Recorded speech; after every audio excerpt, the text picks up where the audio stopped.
الحمد للہ رب العالمین والصلاة والسلام علی رسولہ محمد وآلہ واصحابہ اجمعین۔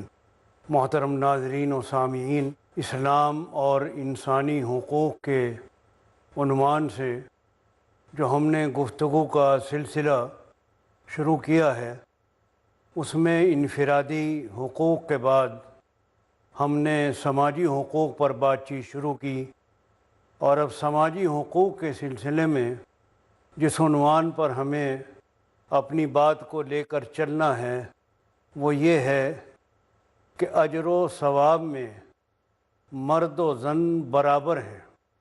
اللہ تعالیٰ کے یہاں جو اعمال کا اجر ملے گا، ثواب ملے گا اور اس کا بدلہ دیا جائے گا، اس میں مردوں کو بھی اتنا ہی اجر و ثواب ملے گا اور عورتوں کو بھی اتنا ہی ثواب عطا کیا جائے گا۔ دونوں کے اجر و ثواب میں اللہ تعالیٰ کے یہاں کوئی فرق نہیں ہے۔ چنانچہ سورہ احزاب کی آیت نمبر 35 میں اللہ تبارک و تعالیٰ نے اس بات کو بڑی وضاحت کے ساتھ ارشاد فرما دیا ہے۔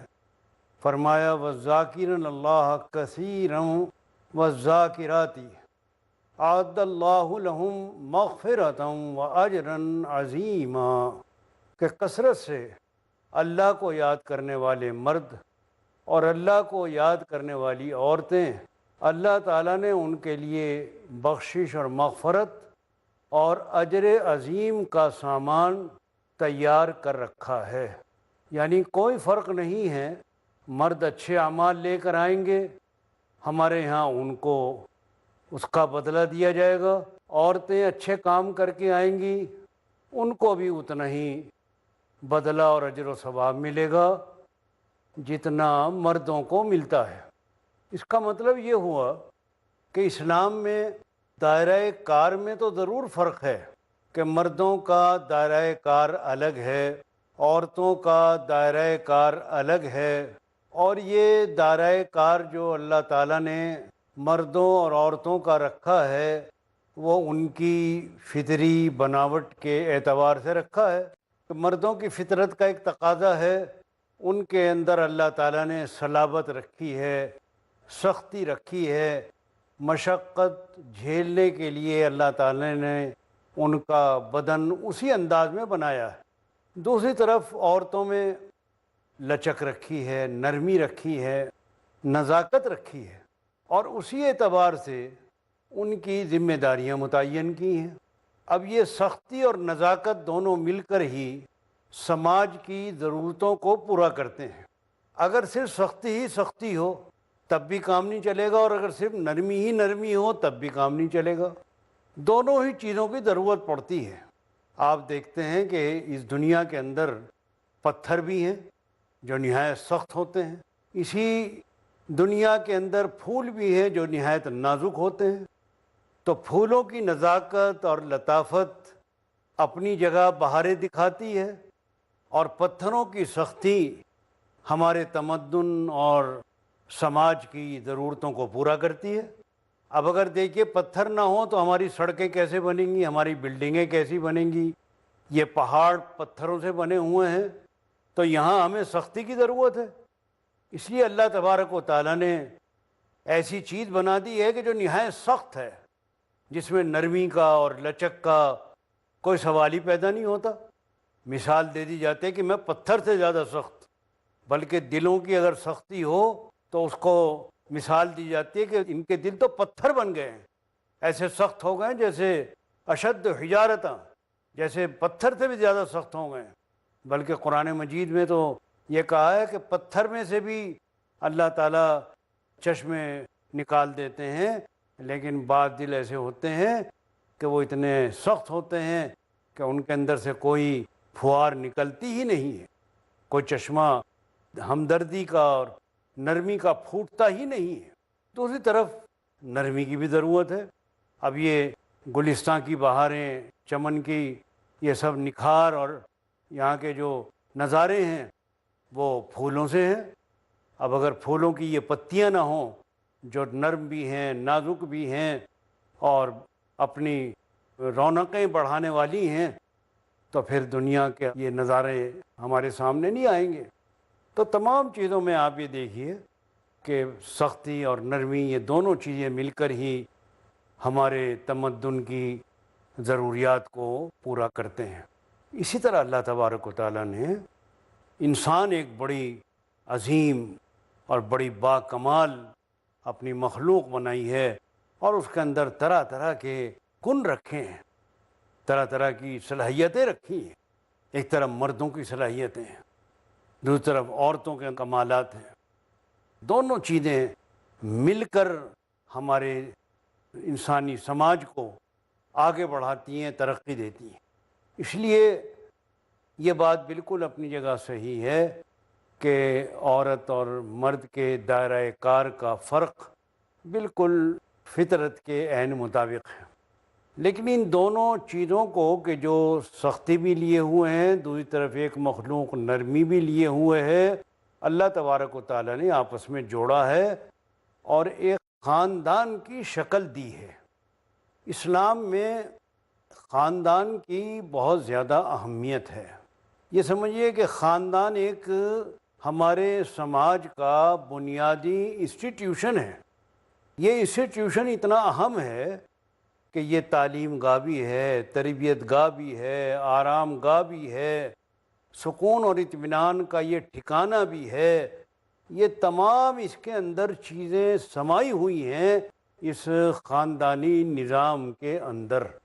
جب انسان اپنے گھر میں آتا ہے تو آپ دیکھیے کہ گھر میں آ کے اس کو وہ سکون حاصل ہوتا ہے جو باہر کی زندگی میں کبھی حاصل نہیں ہو سکتا۔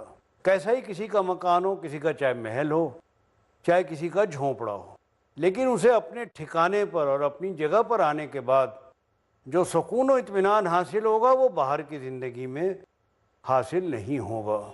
اس طرح اللہ تعالیٰ نے اس گھر کو، اس خاندانی نظام کو ایک انسٹیٹیوشن کی شکل دے دی ہے کہ یہاں کے دو فرد ملتے ہیں، ایک مرد ملتا ہے، ایک عورت ملتی ہے، اور وہ اپنے اس خاندانی نظام کی بنیاد رکھتے ہیں۔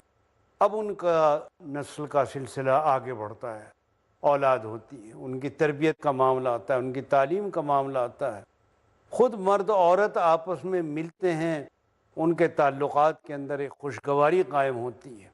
اب جب یہ انسٹیٹیوشن ہے اور ایک طریقے سے سمجھیے کہ ایک بہت بڑا ادارہ ہے، یہ نہیں کہ بہت سارے افراد ہیں تو بہت بڑا ادارہ ہوگا، بلکہ اس کی اہمیت بہت زیادہ ہے، یعنی اہم ادارہ ہے۔ بڑے سے مراد میری یہ ہے کہ اہم ترین ادارہ ہے جہاں سے ہمارے سماج کی بنیاد شروع ہو جاتی ہے، یہ سماج کی اکائی ہے۔ تو یہ جو اکائی ہے ہماری سماج کی، اس کا ایک سربراہ ہے۔ ہر انسٹیٹیوشن کا، ہر کارخانے کا، ہر ادارے کا ایک ذمہ دار ہوتا ہے۔ کوئی بھی کام ہو بغیر کسی منیجر کے، بغیر کسی ڈائریکٹر کے، بغیر کسی ناظم اور محتمم کے وہ کام چلا نہیں کرتا۔ وہ اپنی نگرانی میں سب سے کام لیتا ہے، دیکھو بھائی تمہیں یہ کرنا ہے، دیکھو تمہیں یہ کرنا ہے، یہ کام تم کرو گے، اور پھر وہ سب کی دیکھ بھال کرتا ہے کہ جو کام میں نے جس کے سپرد کیا ہے وہ کام ٹھیک ہو رہا ہے کہ نہیں ہو رہا ہے۔ تب جا کر پھر وہ سب مل کر اس کام کو پوری طریقے سے آگے بڑھاتے ہیں اور انجام دیتے ہیں۔ خاندان کا یہ انسٹیٹیوشن ہے، اس کا جو منیجر ہے اور سربراہ ہے وہ ہے مرد۔ اس کا نام قرآن نے دیا ہے قوام۔ الرجال قوامون علی النساء۔ قرآن مجید میں ارشاد ہوا ہے کہ مرد عورت کے اوپر قوام ہیں۔ قوام کا مطلب کوئی جابر اور ان کے اوپر ظلم کرنے والے یا ان کے اوپر قہر ڈالنے والے نہیں ہیں کہ زبردستی ان سے کوئی کام لیتے ہوں، بلکہ قوام کا مطلب ہے انتظام چلانے والے۔ کہ اب یہ انسٹیٹیوشن قائم ہو گیا، یہ ایک ادارہ قائم ہو گیا ہے جس کے فی الحال تو 2 ممبر ہیں اور آگے 2 ممبروں میں اور اضافہ ہونے کا امکان ہے۔ اب کون چلائے گا اس ادارے کو؟ اس ادارے کو چلائے گا مرد، اس کا نام ہے قوام۔ ہم اس بات کو ذرا سا چاہیں گے کہ اور ذرا کھول دیا جائے اور آگے بڑھایا جائے۔ تھوڑی دیر کے بعد ہم آپ کی خدمت میں حاضر ہو کر اس پر گفتگو کا سلسلہ اور آگے لے کر چلیں گے۔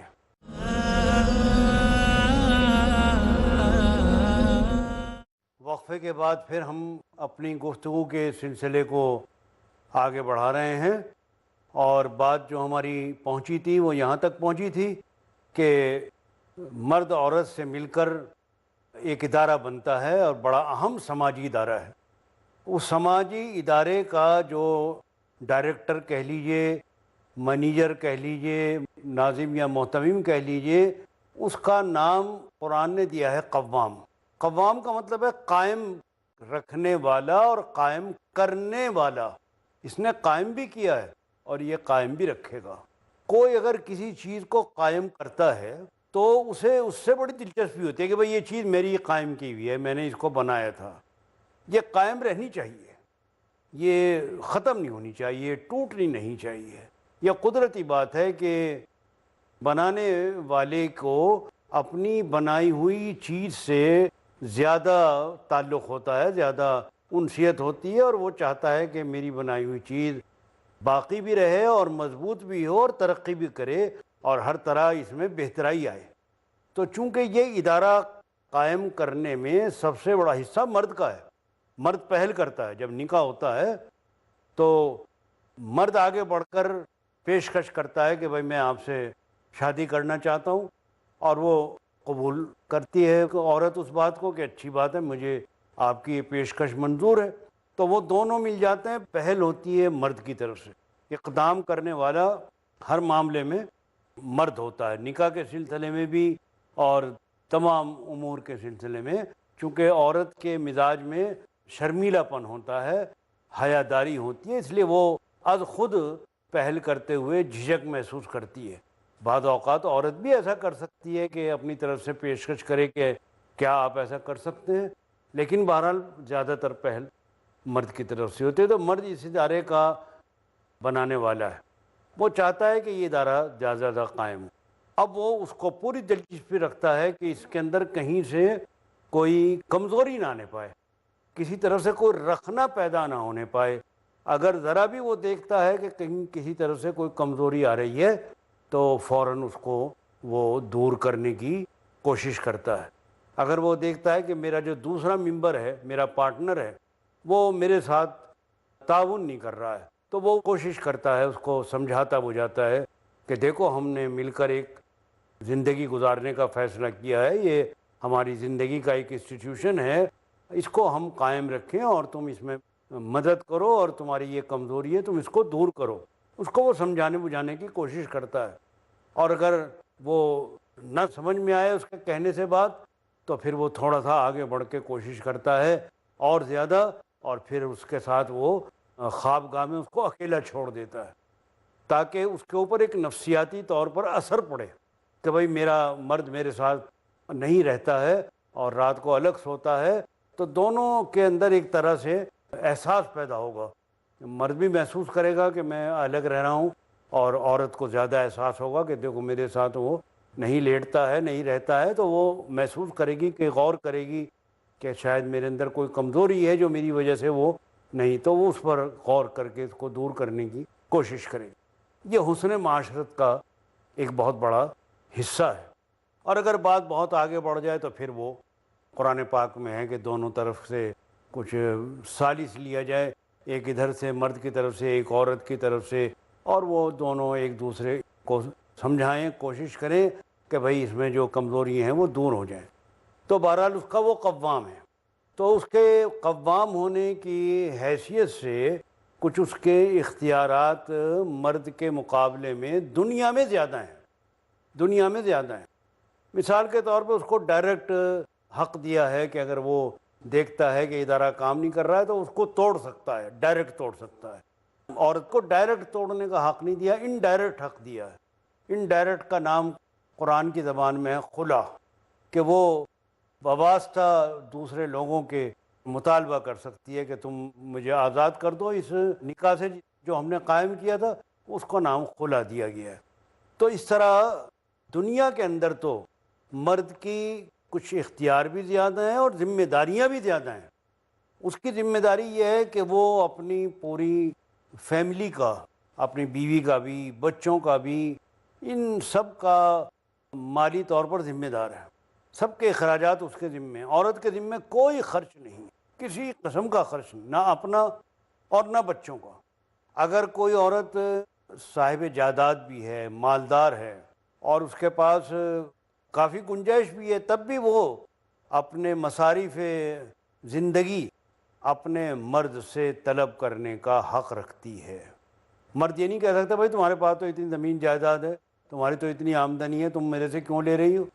وہ اس کی اپنی پراپرٹی ہے، اس کی اپنی ذاتی آمدنی کتنی ہے، آپ کو اس میں دخل اندازی کا کوئی حق نہیں ہے۔ اس کی اپنی ذاتی ملکیت میں کتنا مال ہے، مرد اس کے بارے میں کچھ نہیں کہہ سکتا۔ اب آپ دیکھیے کہ اللہ تعالیٰ نے اور اسلام نے عورت کو کتنا درجہ دیا ہے کہ اگر وہ صاحب جائیداد ہے، اس کے پاس مال ہے، تو وہ اپنی دولت اور اپنے مال اور اپنی جائیداد کو محفوظ رکھتے ہوئے اپنے اخراجات اور اپنے بچوں کے اخراجات مرد سے طلب کر سکتی ہے۔ اور مرد یہ نہیں کہہ سکتا کہ جب تمہاری آمدنی اتنی ہے تو تم مجھ سے کیوں لے رہی ہو، کیونکہ قانونی طور پر مرد کی یہ ذمہ داری ہے کہ وہ اسی معیار کے مطابق جس معیار سے وہ رہتا سہتا ہے، جیسا خود کھاتا ہے، جیسا خود پہنتا ہے، جیسا اس کا خود رہنے کا مکان ہے، اپنے اسی معیار کے مطابق وہ اپنی بیوی اور اپنے بچوں کے اخراجات برداشت کرے۔ تو مرد کی ذمہ داریاں بھی بہت زیادہ ہیں۔ جب ذمہ داری زیادہ ہوتی ہے تو تھوڑا سا حق بھی، اختیار بھی ذرا اس کو دنیا میں ذرا زیادہ دیا گیا ہے۔ تو دنیا میں تو بے شک مرد کا اختیار عورت کے مقابلے میں ذرا سوا ہے، لیکن آخرت کے اجر کے اعتبار سے مرد عورت دونوں برابر ہیں۔ بلکہ اگر یہ سمجھا جائے کہ بعض اوقات کم محنت کر کے زیادہ ثواب عورت لے جاتی ہے، جہاد عورت پر فرض نہیں ہے۔ مرد پر تو جہاد کسی موقع پر لازم ہو سکتا ہے، جب اعلان ہو جائے حکومت کی طرف سے جہاد کرنا ہے، لیکن عورت کے اوپر جہاد فرض نہیں ہے۔ اگر عورت کے اوپر جہاد فرض نہیں ہے تو وہ اپنے بچوں کی پرورش کے لیے اپنے گھر میں رہتے ہوئے جہاد کا ثواب حاصل کرے گی، بغیر جہاد میں شرکت کیے ہوئے، بغیر اپنی جان کو خطرے میں ڈالے ہوئے، گھر میں رہتے ہوئے اسے جہاد کا ثواب ملے گا، کیونکہ وہ بچوں کی، گھر کی دیکھ بھال کر رہی ہے، تو یہی اس کا جہاد ہے۔ جبکہ مرد جو ہے میدان جنگ میں اپنا خون بہا رہا ہے، تو دیکھیے کم محنت کر کے اجر و ثواب میں برابری ہو رہی ہے عورت کی۔ اسی طرح نماز باجماعت کا معاملہ ہے کہ نماز اگر گھر میں پڑھی جائے تو ثواب کم ملتا ہے، اگر جماعت سے نماز پڑھی جائے تو اجر و ثواب میں بہت زیادہ اضافہ ہو جاتا ہے۔ ایک گھر میں پڑھی ہوئی نماز اور ایک مسجد میں جماعت کے ساتھ پڑھی ہوئی نماز، دونوں کے اجر و ثواب میں کئی گنا زیادہ فرق ہے۔ عورت اگر مسجد میں جا کر جماعت سے نماز نہیں پڑھتی، گھر میں ہی پڑھتی ہے، جبکہ وہ مرد تو مسجد میں جا رہا ہے، بارش میں جا رہا ہے، دھوپ میں جا رہا ہے، ہو سکتا ہے مسجد دور ہو، دور جا رہا ہے، بہرحال اس کو چلنا پڑ رہا ہے، محنت کرنی پڑ رہی ہے۔ وہ محنت کر کے جتنا ثواب حاصل کر رہا ہے اتنا ہی ثواب عورت گھر میں آرام سے نماز پڑھ کے حاصل کر رہی ہے، اجر و ثواب میں کوئی فرق نہیں۔ تو دیکھیے اللہ تبارک و تعالیٰ کی یہ کتنی مہربانی ہے اور کتنی کرم نوازی ہے ہماری بہنوں پر، ہماری خواتین پر، کہ اللہ تبارک و تعالیٰ ان کی کمزوری اور ان کے بناوٹ کا اور ان کی فطرت کا خیال رکھتے ہوئے، جانتے ہیں بنانے والے، پیدا کرنے والے، ان کو کم محنت میں زیادہ اجر و ثواب عطا فرما رہے ہیں۔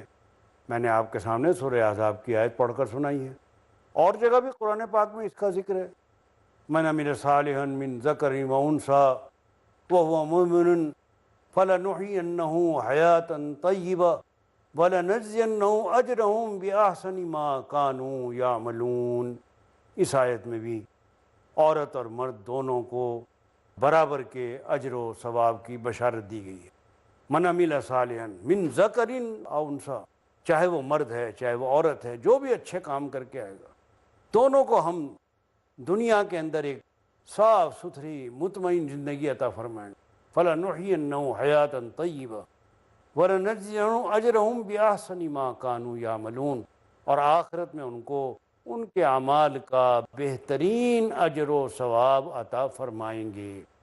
اس موضوع کی مناسبت سے اگر میں ذرا سی یہ بات بھی چھیڑ دوں تو اس میں کوئی حرج نہیں ہونا چاہیے کہ بعض مذاہب ایسے ہیں کہ ان میں عورت کا درجہ بہت کم ہے مرد کے مقابلے میں، بلکہ بعض مذاہب میں تو عورت کو وہ اعمال صالحہ کرنے کی اجازت ہی نہیں ہے جو مرد کرتا ہے۔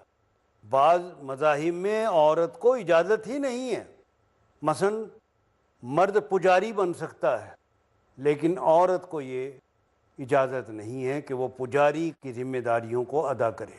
بعض مذاہب میں پرانے ان کے طریقوں کے مطابق یہ تھا کہ ان کی مقدس کتابوں کو